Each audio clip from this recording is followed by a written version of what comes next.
Alright, well, I'm going to try to film with this SLR for the first time. This is my project right now, 69 Beetle. Been working on it for a while.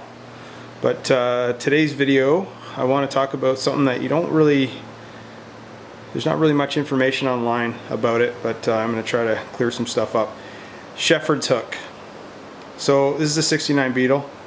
It has a vacuum advance on the distributor. And a lot of these later model Beetles, the vast majority, are missing the Shepherd's hook, including this one, despite the fact that I rebuilt the top end of the motor recently. And I knew about the Shepherd's hook, but I thought, I'll leave it for a little bit. But now I'm pressing my luck, so I'm going to put one in today and show you guys what that is. Basically, this camera's set up so I can see what I'm doing. So this right here is what I use temporarily. Originally it was long enough that I had fuel draining back, but it's kind of sagged a bit. So the purpose of the Shepherd's hook is to keep fuel from coming here in your this connection here. This is your vacuum advance down here. Is to prevent any fuel from draining back down into your vacuum advance and kind of destroying this thing. So anyway, I'm pressing my luck. I don't have any fuel issues draining back, but it's safer to have this thing in. So basically what a Shepherd's hook is I'm going to have a piece of metal here instead. I'll cut in between here and post a couple pictures I found online what they look like. It's going to look something like that, so that if any fuel comes this way, it's just going to drain back into the carb or into your manifold, as opposed to down in here.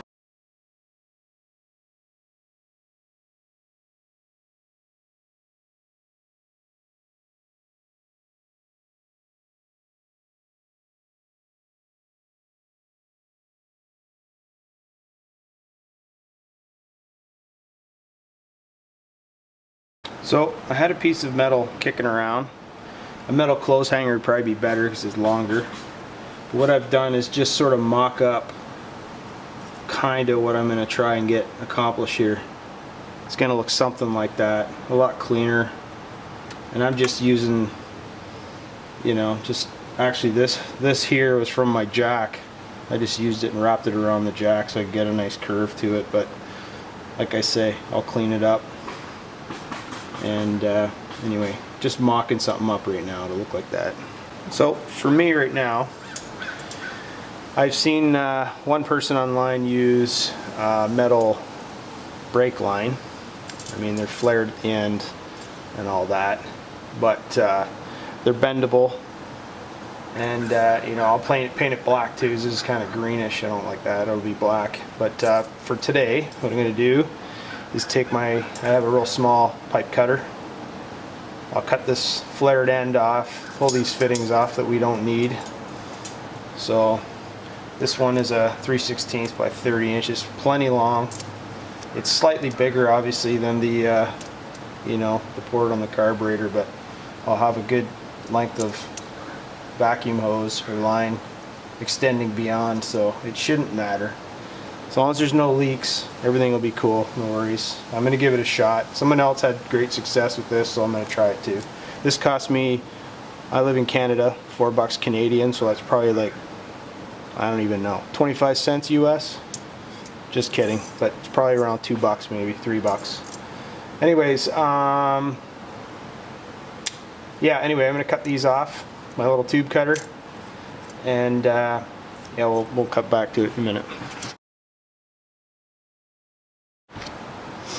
So I've cut the end off here, as you can see. Let's see if we can do this little scratch in my car. Try to get this in focus. Come on, camera. There we go. So you can see it's a nice cut. So I thought to myself, well, maybe somebody doesn't know what tube cutters are. That's a tube cutter. It's tiny. And I thought, I always try to do videos to help people out as opposed to just random garbage. So I'll show you how these things work. Some guys just rush them, and the tube cutters really don't last long if you rush them.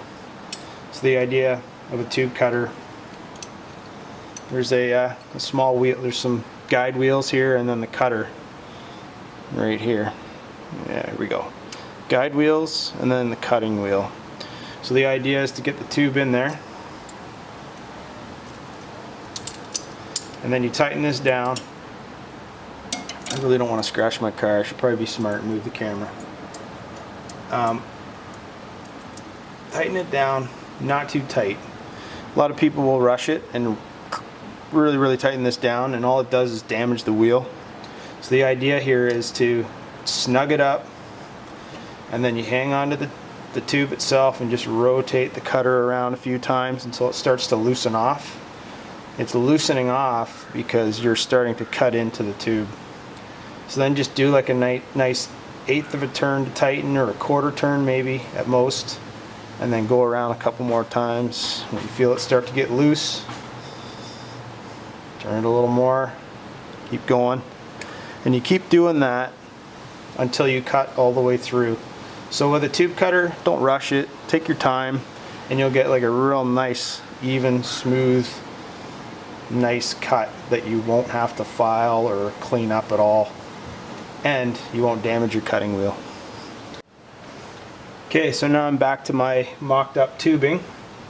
I like how that comes out past this, you know, I know people will criticize my filter. Yeah, I know.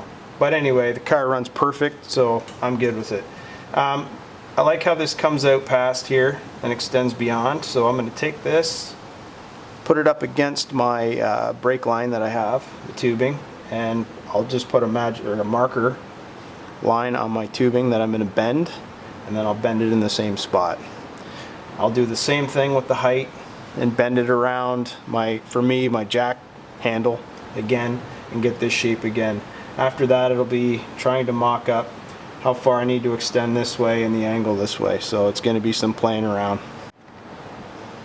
Okay, so one more detail I wanted to make sure to mention is that I've got my tube cut now, or bent into shape here, so it's going to look pretty good once I got it set. I am going to spray it black because I can't stand the green, but anyway, that's later.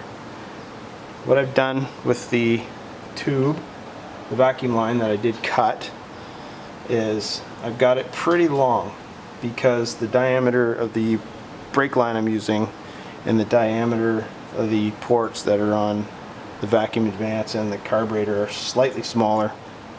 So you don't want the vacuum line right up against the port because this probably won't seal. So what I want is just a little section of tubing that has nothing in between.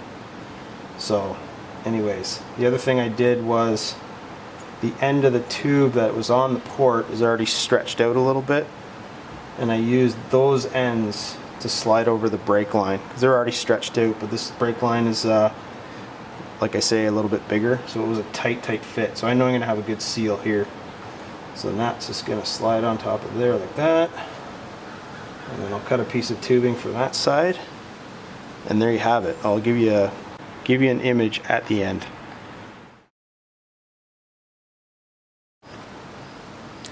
So there you have it. That is the shepherd's hook. And if you have vacuum advance, you probably should have it there. I took a big risk by not having it there, but it is what it is. I got it done even before I got to take my kid to hockey, so hockey bag on the roof rack and off to the rink we go. But before I do that, I'll start it up. It hasn't been started in 5 days or so. I've been working a lot, so maybe 5 days or so. I'll fire it up, rev it a bunch, and make sure there's no leaks. You'll obviously know it's leaking if you start backfiring and the thing's running rough and all that. So I'll kick it over and see what happens.